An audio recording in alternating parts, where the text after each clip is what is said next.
Everyone, welcome to AG History Companion. This is part 5th of chapter 1st Geography class 10th. In this video we are going to study land resources. तो देखो हम रहते भी land पे हैं, अपनी economic activities भी land पे करते हैं और लैंड को डिफरेंट वेज़ में यूज़ करते हैं. So land is a natural resource of utmost importance. तो लैंड एक नेचुरल रिसोर्स है और लैंड की बहुत ही ज़्यादा इंपॉर्टेंस है हमारी लाइफ में. It supports natural vegetation, wild life, human life, economic activities and transport and communication system.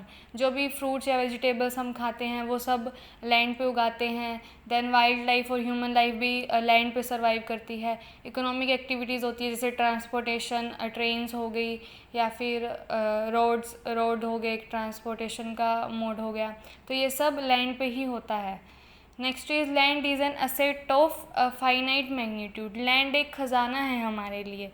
ठीक है. It is important to use the available land for various purposes with careful planning. और ये हमारी responsibility है और important भी है हमारे लिए कि जो हमारे पास लैंड अवेलेबल है उसको हम प्लानिंग के साथ यूज़ करें, क्योंकि लैंड सब कुछ लैंड पे ही डिपेंड है और हम लैंड को ओवर यूज़ करेंगे तो फिर धीरे धीरे ह्यूमन लाइफ ख़त्म हो जाएगी ना. तो लैंड को हमें केयरफुल प्लानिंग के साथ यूज़ करना चाहिए.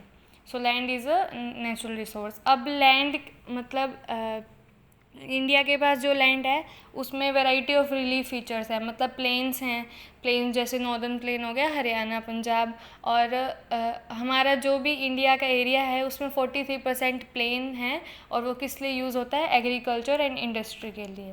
देन माउंटेन्स कवर 30% माउंटेन है, मतलब जो रिवर्स वगैरह होती हैं वो माउंटेन से निकलती है. और टूरिज़्म वगैरह, मतलब जो बाहर से टूरिस्ट आते हैं, माउंटेन्स अट्रैक्शन है टूरिस्ट के लिए. तो माउंटेन्स 30% कवर करते हैं हमारे कंट्री का एरिया. और कुछ इकोलॉजिकल एस्पेक्ट्स भी होते हैं माउंटेन्स पे. प्लेट्यूज़ 27% और जो प्लेट्यूज़ वगैरह हैं वो 27% कवर करते हैं. प्लेट्यूज़ में क्या मिलता है हमें? मिनरल्स, फॉसिल फ्यूल्स या फॉरेस्ट वगैरह. जो हमें मिनरल्स वगैरह मिलते हैं वो प्लेट्यूज़ से मिलते हैं. तो प्लेन पे हम एग्रीकल्चर एंड इंडस्ट्री रिलेटेड काम करते हैं. माउंटेन से रिवर निकलती है और टूरिस्ट अट्रैक्शन है माउंटेन्स. एंड प्लेट्यू में रिजर्व्स मिलते हैं मिनरल्स एंड फॉसिल फ्यूल्स के. और सबसे ज़्यादा क्या अवेलेबल है? प्लेन है. Plain 43%, mountain 30% and plateaus 27%. अब लैंड यूटिलाइजेशन. लैंड को कैसे कैसे यूटिलाइज़ किया जाता है, इसके 5 पार्ट हैं. सबसे पहले फॉरेस्ट देखो, जंगल, वहाँ पे कुछ भी काम नहीं होता, वहाँ पे बस वाइल्ड लाइफ रहती है. Then next is land not available for cultivation. ऐसा लैंड जिस पे हम कल्टीवेशन नहीं कर सकते, मतलब वो कल्टीवेशन के लिए है ही नहीं. अब इसके अंदर भी 2 चीज़ें हैं. सबसे पहले बैरन और वेस्ट लैंड. जो वेस्ट लैंड होते हैं जिन पे मतलब सॉइल फर्टिलिटी इतनी अच्छी नहीं होती और वो कल्टीवेशन के लिए होते ही नहीं हैं. एंड उसके अंदर एक और आता है land put to non agriculture uses. अब ऐसे लैंड जो एग्रीकल्चर के लिए यूज़ ही नहीं किए जाते. ऐसे कौन कौन से लैंड होते हैं जो एग्रीकल्चर के लिए यूज़ नहीं किए जाते? जैसे बिल्डिंग्स वगैरह बनाते हैं, जहाँ पे हम रोड्स हो गए, फैक्ट्रीज बनाते हैं, तो ये नॉन एग्रीकल्चर यूजेस के लिए लैंड होते हैं. तो फर्स्ट हो गया फॉरेस्ट. सेकंड हो गया land not available for cultivation. Next है अदर अनकल्टिवेटेड लैंड. एक तो अवेलेबल ही नहीं है कल्टीवेशन के लिए. अब कुछ और भी अनकल्टिवेटेड लैंड है तो वो पढ़ लेते हैं. सबसे पहले है permanent pasture and grazing land, जहाँ पे जो एनिमल्स वगैरह है वो ग्रेज करते हैं. मतलब जैसे शीप्स वगैरह देखे होंगे आपने, वो जो ग्रास वगैरह है वो ग्रेज वगैरह करती रहती है. तो वो भी एक अलग हो गया, मतलब वहाँ पे कल्टीवेशन तो नहीं होती ना. तो this comes under other uncultivated land. Second one is land under miscellaneous tree crops. और जो ट्रीज़ वगैरह उगते हैं, मतलब जैसे ट्री वगैरह उगाते हैं, मतलब वो कल्टीवेटेड लैंड के अंडर तो नहीं आएंगे ना. तो land under miscellaneous trees crop, ये आ गया अदर अनकल्टिवेटेड लैंड में. Then culturable waste land. अब कल्चरेबल वेस्ट लैंड क्या होता है? मतलब ऐसा लैंड जहाँ पे 5 साल से मतलब कोई कल्टीवेशन ना हुआ हो. Left uncultivated for more than 5 agriculture years. मतलब 5 एग्रीकल्चर ईयर से ज़्यादा ही वो लैंड कल्टीवेट ना किया गया हो, that is culturable waste land. मतलब उसकी सॉइल फर्टिलिटी इतनी अच्छी ना हो तो वेस्ट लैंड के अंदर आ जाता है. तो 3 चीज़ें पढ़ी: forest, land not available for cultivation, एक तो अवेलेबल ही नहीं है वेस्ट लैंड, और एक हो गया land put to non agriculture uses. और अदर अनकल्टिवेटेड लैंड कौन से हैं? पेस्चर्स वगैरह के लिए ट्रीज़ होते हैं जहाँ पे, और culturable waste land. Next is fallow land. Fallow land क्या होते हैं? मतलब जैसे अब हम वैसे तो एग्रीकल्चर लैंड होते हैं, मतलब जिस लैंड की फर्टिलिटी कम हो और हम उसमें एक क्रॉप ग्रो करें, फिर उसको थोड़े टाइम के लिए मतलब उस पर कुछ भी ग्रो ना करें ताकि वो अपनी फर्टिलिटी रीगेन कर लें, तो दैट इज़ फेलो लैंड। अब फेलो लैंड एक तो होता है करंट फेलो, मतलब जो एक साल या एक साल से कम के लिए अनकल्टिवेटेड रहा हो। दूसरा आता है other than current fellow. Current fallow तो एक साल या एक साल से कम के लिए हो गया। अदर देन करंट फेलो मतलब जो 1 से लेके 5 साल के बीच तक फेलो रहा हो, मतलब जहाँ पे 1 से लेके 5 साल तक कोई कल्टीवेशन ना हुआ हो, किस लिए? To regain its fertility, that comes under fallow other than current fallow. तो एक तो हो गया फॉरेस्ट, फिर हो गया land not available for cultivation, जो कल्टीवेशन के लिए अवेलेबल ही नहीं है, बैरन और non agriculture uses. Other uncultivated land कौन से हो गए? Permanent pasture, miscellaneous tree crops and culturable waste land. जो वेस्ट लैंड होते हैं मतलब जिनकी 5 से ज़्यादा साल हो गए अनकल्टिवेटेड रहे हुए। Then fallow lands, current fallow में वही आ गया 1 साल या 1 साल से कम तक फेलो हो, अदर देन 1 साल से लेके 5 साल तक। और लास्ट है net sown area. Net sown area मतलब ऐसा लैंड जिस पे एक साल में एक बार, एक एग्रीकल्चर ईयर में एक बार कल्टीवेशन होती हो, that is net sown area. अब इसके अंदर एक टर्म और आती है gross cropped area. Gross cropped area क्या होती है? एक तो हो गया नेट सोन एरिया, ठीक है, और ऐसा एरिया जो एक से ज़्यादा बार भी कल्टीवेट हो जाता है एग्रीकल्चर ईयर में। नेट सोन एरिया में तो एक ही बार कल्टीवेट होता है, ठीक है, वो तो एग्रीकल्चर ईयर में एक बार कल्टीवेट होता है, वो तो नेट सोन एरिया में आ ही गया। लेकिन ग्रोस क्रॉप्ड एरिया में नेट सोन एरिया प्लस ऐसे लैंड जो एक एग्रीकल्चर ईयर में एक से ज़्यादा बार कल्टीवेट होते हो, मतलब उनकी फर्टिलिटी बहुत ज़्यादा अच्छी होगी, तो उन दोनों को मिला के क्या बनता है? Gross cropped area. Next is land use pattern in India. अब हम इंडिया में लैंड को कैसे यूज़ करते हैं उसका पैटर्न पढ़ते हैं। तो the use of land determined by both, दो चीज़ों से डिटरमाइन किया गया है यूज़ ऑफ लैंड। सबसे पहले फिजिकल फैक्टर्स। फिजिकल फैक्टर्स मतलब लैंड की टोपोग्राफी कैसी है, मतलब प्लेन है या माउंटेन है, वहाँ का क्लाइमेट कैसा है और सोइल कैसी है वहाँ की। Then human factor. Human factor population density, 1 square kilometre में कितनी पॉपुलेशन रहती है, that is population density. Technology available है या नहीं, और कल्चर या ट्रेडिशंस कैसे हैं वहाँ के, वो सब ह्यूमन फैक्टर्स के अंडर आता है। तो ये दो चीज़ें डिटरमाइन करती है कि लैंड का यूज़ कैसे हो रहा है। अब इंडिया का टोटल जियोग्राफिकल एरिया कितना है? 3.28 million square kilometre. 3.28 million square kilometre, ठीक है। Land use data is available only for 93% of the total geographical area. अब जो 3.28 मिलियन स्क्वायर किलोमीटर है, ये तो हमारा हो गया इंडिया का, और इनमें से सिर्फ 93% का ही हमें डाटा अवेलेबल है, क्योंकि कुछ जैसे नॉर्थ ईस्ट स्टेट्स हैं, असम को छोड़कर अरुणाचल प्रदेश, मणिपुर, सिक्किम, इनका मतलब जो सर्वे है वो अच्छे से नहीं हुआ, और कुछ जम्मू एंड कश्मीर में जो प्लेसेस पाकिस्तान या चाइना ने ऑक्यूपाई कर रखे हैं, वो भी प्लेसेस सर्वे नहीं हो पाए हैं, तो उसकी वजह से जो हमारा 7% है वो डाटा कवर नहीं हो पाया। नेक्स्ट अब हम पढ़ते हैं, if other than the current fallow land will be added in NSA then it will be 54%।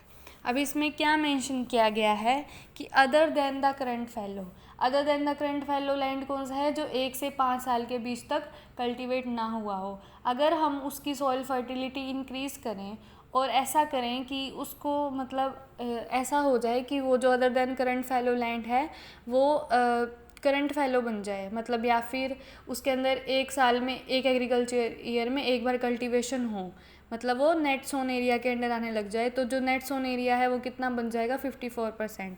अभी हमारा नेट सोन एरिया कितना है? 46.24 है, मतलब 2008 और 9 के हिसाब से जो नेट सोन एरिया है वो कितना है? 46 लगा लो आप, 46 है, 46.3 लगा लो राउंड ऑफ करके, ठीक है। अगर other than the current fallow land है, मतलब जो 1 या 5 साल के बीच तक कल्टीवेट नहीं हुआ है, अगर हम उसको उसमें कुछ ऐसे टेक्नोलॉजिकल चेंजेस करें या फिर फर्टिलिटी इंक्रीज़ करें कि वो एक साल में एक बार कल्टीवेट हो, तो वो किसके अंडर आ जाएगा, नेट सोन एरिया। तो हमारा नेट सोन एरिया कितना इंक्रीज़ हो जाएगा, 46 से सीधा 54% हो जाएगा। तो मतलब लैंड का यूज़ अच्छे से होगा, लैंड यूटिलाइज होगा। ठीक है, तो हमें ऐसी कुछ टेक्नोलॉजी वगैरह ढूंढनी चाहिए कि जो अदर देन करंट फैलो है वो नेट सोन एरिया के अंडर आ जाए।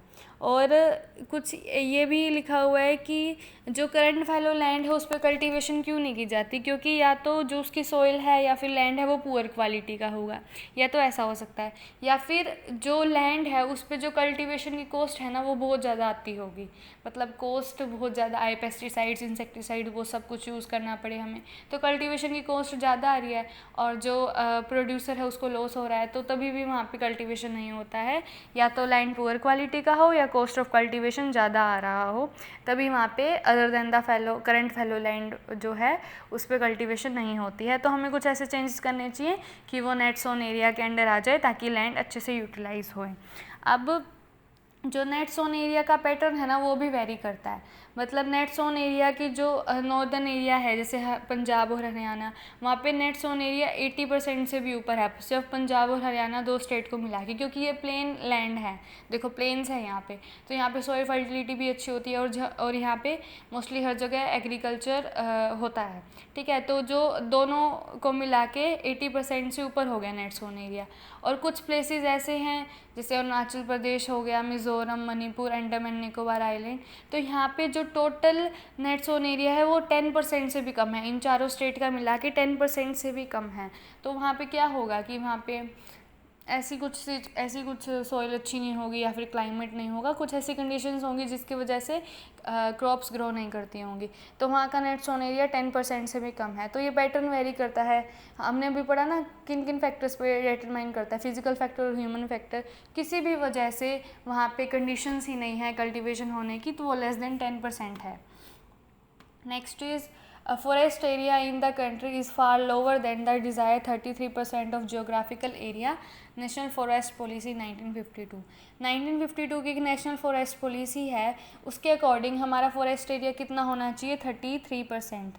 कितना होना चाहिए, 33%, लेकिन कितना है 2008 और 9 के अकॉर्डिंग कितना है, 22 है, मतलब लगा लो 22.78 है, राउंड ऑफ करके लगा लो 23 है। ठीक है, जस्ट फॉर मतलब इसको अच्छे से रट्टा नहीं मारना, मतलब बस मैंने तो एक आइडिया के लिए बताया है कि 23 है, लेकिन 10% ज़्यादा होना चाहिए 33 फॉरेस्ट एरिया। लेकिन अब हम क्या बोलते हैं, अर्बनाइजेशन इतना हो रहा है कि हम फॉरेस्ट काटे ही जा रहे हैं, पॉपुलेशन राइज हो रहा है, तो उसकी वजह से फॉरेस्ट एरिया डिक्रीज़ हो रहा है। Essential for maintenance of ecological balance, और फॉरेस्ट एरिया एसेंशियल भी है ताकि हमारा इकोलॉजिकल बैलेंस मेंटेन होता रहे।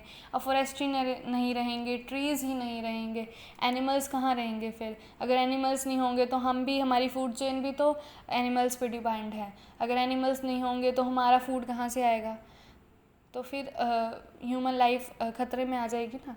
तो सब कुछ क्या बोलते हैं, प्लानिंग के हिसाब से होना चाहिए। अब कुछ वेस्ट लैंड होता है, a part of the land is term as waste land and land put to other non agriculture uses, और कुछ नॉन एग्रीकल्चर यूजेस में आते हैं, कुछ वेस्ट लैंड में आते हैं। वेस्ट लैंड में कौन कौन से आते हैं, रॉकीड हो गए, एरिड या डेजर्ट एरियाज़ हो गए, वो तो वेस्ट लैंड में आते हैं। और कुछ आगे नॉन एग्रीकल्चर यूजेस में जैसे जहाँ पे सेटलमेंट्स होगी, रोड, रेलवेज, इंडस्ट्री वगैरह।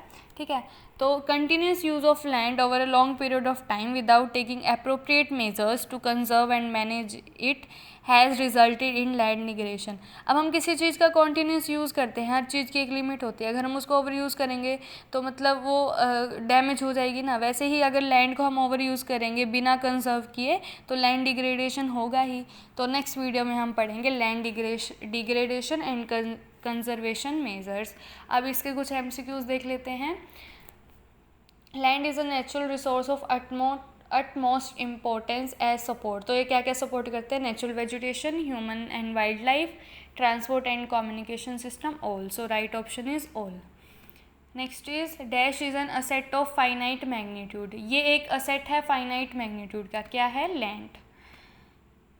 Dash of land area in plain, plain का कितना था 43, प्लेट्यू का कितना था 27 और माउंटेन का कितना था 30। माउंटेन का याद हो जाएगा 30, प्लेन का ज़्यादा था 43 और प्लेट्यू का कितना था 27। तो 43, 27 and 30 is right option. Dash possesses rich reserve of minerals and fossil fuels and forest. कौन पोजेस करता है? माउंटेन्स में देखो रिवर्स वगैरह होगी, प्लेन में एग्रीकल्चर और इंडस्ट्री हो गया। बच्चा प्लेट्यू, प्लेट्यू में मिनरल्स वगैरह मिलते हैं, तो right option is plateau. Next is Ladakh has very rich culture heritage but deficit in. ये लास्ट पार्ट से लिया गया है, देख लूँ आपको याद है या नहीं। लद्दाख रिच कल्चर हेरिटेज में तो रिच है, लेकिन डेफिशिट किस में है? वाटर, इंफ्रास्ट्रक्चर, मिनरल, सारों में डेफिशिट है। All. Next is land under miscellaneous trees crop groves are included in net sown area. अब नेट सोन एरिया में क्या आता है? जो एक साल में एक बार कल्टीवेट किया गया हो। तो जो मिसलेनियस ट्री क्रॉप्स हैं, क्या वो नेट सोन एरिया में आते हैं? नहीं आते। सो दिस इज़ फॉल्स, वो इंक्लूड नहीं होते हैं। Area sown once in an agriculture year. ऐसा एरिया जो एक बार कल्टीवेट किया गया हो एक एग्रीकल्चर ईयर में, that is net sown area. क्या? Net sown area. Use of land is determined by. और लैंड का यूज़ किससे डिटरमाइंड होता है? 2 फैक्टर से, physical factors and human factors. और ग्रोस क्रॉप्ड एरिया आपको पता है ना कि एक नेट सोन एरिया प्लस ऐसा एरिया जो एक एग्रीकल्चर ईयर में एक से ज़्यादा बार कल्टीवेट किया गया हो, उन दोनों को मिला के ग्रोस क्रॉप्ड एरिया आएगा। Total geographical area of India is 3.28 million square kilometre. Next is land use data is available only for 93% because unable to survey mountain areas. देखो इसमें ये तो सही है कि अवेलेबल किसके लिए, कितना अवेलेबल है 93%, लेकिन जो इसका रीज़न है बिकॉज के बाद वो गलत है। उसका रीज़न क्या है? एक तो जो नॉर्थ ईस्टर्न स्टेट्स हैं वहाँ का सर्वे नहीं हुआ।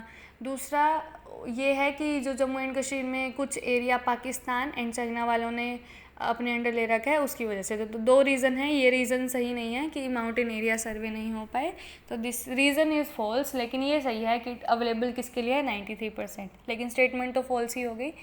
The desired forest area is dash of geographical area as it was outline by national forest policy. देखो कितनी थी 2008 और 9 में 22.78 राउंड ऑफ करके 23 थी। हमने क्या कहा था कि 10% ज़्यादा डिज़ायर्ड है, तो 33% is right option. It is over -% of total area in Punjab and Haryana and less than -% in Arunachal Pradesh, Mizoram, Manipur and Andaman and Nicobar island. तो ये मैंने बताया था 80% से ज़्यादा मिला के पंजाब एंड हरियाणा में है नेट सोन एरिया, और 10% से भी कम है अरुणाचल प्रदेश, मिज़ोरम, मणिपुर एंड अंडमान निकोबार आइलैंड।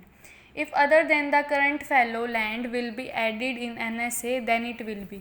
जो other than current fallow land है, अगर उसको हम NSA में ऐड कर दे तो टोटल कितनी परसेंटेज हो जाएगी? 54। वैसे कितनी है? 46.24 है, लेकिन अगर हम other than the current fallow land भी ऐसा कुछ कर दे कि वो नेट सोन एरिया हो जाए तो टोटल कितना हो जाएगा? 54।